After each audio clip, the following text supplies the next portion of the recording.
Hey everyone, welcome back to the English Guys. I'm Adriano and today we're going to be having a look at how to write a simple sentence. If you haven't seen our previous video about 3 parts of a sentence, please stop now, have a look at that and then come back because it's got lots of useful information that you're going to need before you watch this video.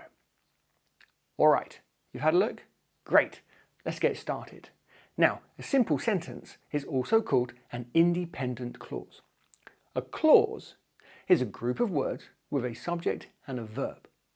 An independent clause is a group of words with a subject and a verb, but it makes sense all by itself. It doesn't need any other words to help it make sense. So let's have a look at this example. Ben went home. Now, Ben is our subject, went is our verb, and the whole thing, it makes sense, doesn't it? We understand it. It's one complete piece of information. We don't need any other words for it to make sense. Okay, so that's an independent clause. Now let's compare that with what's called a dependent clause. So have a look at this sentence. After Ben went home. Now it's still a clause because we've got our subject, Ben, we've got our verb, went.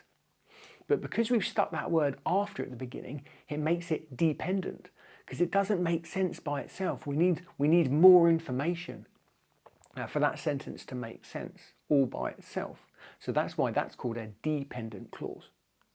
But we're not going to worry today too much about dependent clauses.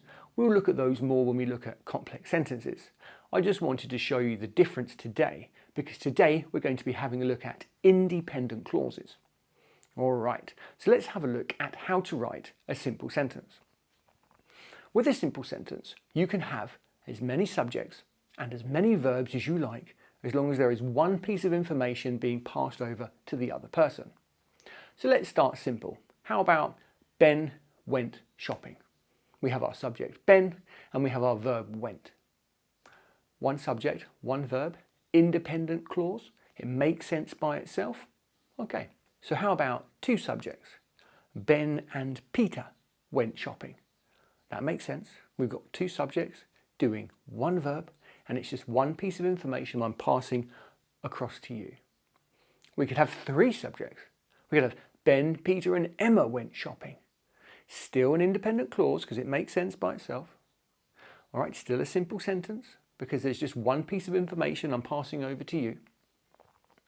So what about 1 subject, Ben, doing many verbs? So Ben went shopping, bought some clothes, had some lunch and went home. It's still an independent clause because it makes sense by itself, and it's still a simple sentence because it's one piece of information that I'm passing on to you. So how about many subjects doing many verbs? So we've got Ben, Peter and Emma went shopping, bought some clothes, had some lunch and went home. So we have all of those subjects doing all of those verbs. It's an independent clause because it makes sense by itself, and it's a simple sentence because it's just one piece of information being passed from me to you. So let's recap. A simple sentence is an independent clause. Now, an independent clause is a group of words with a subject and a verb and one piece of information that you can understand.